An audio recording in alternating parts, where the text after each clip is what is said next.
Kalau boleh cari yang putih lah, jangan pakai yang hitam. Yang hitam boleh pakai, cuma dia cepat karat. Terbaiknya pakai yang putih lah, pasal ni lambat karat. Tapi kalau tak ada pilihan, pakai je lah hitam. Yang penting sekali, kepala yang ujung ni mesti tajam, baru dia senang masuk.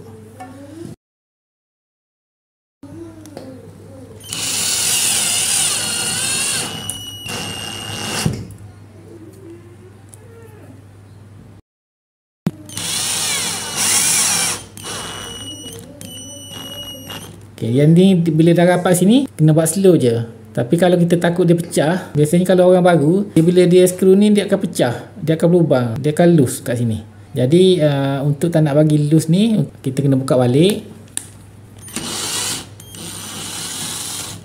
Lubang ni kita kena main-mainkan sikit, macam ni lah.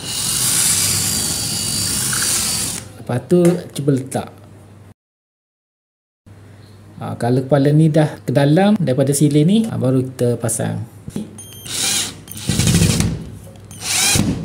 Okey, dia dah tergelam. Kalau tergelam ni, kalau kita nak plaster, okey lah, kita nak tampal.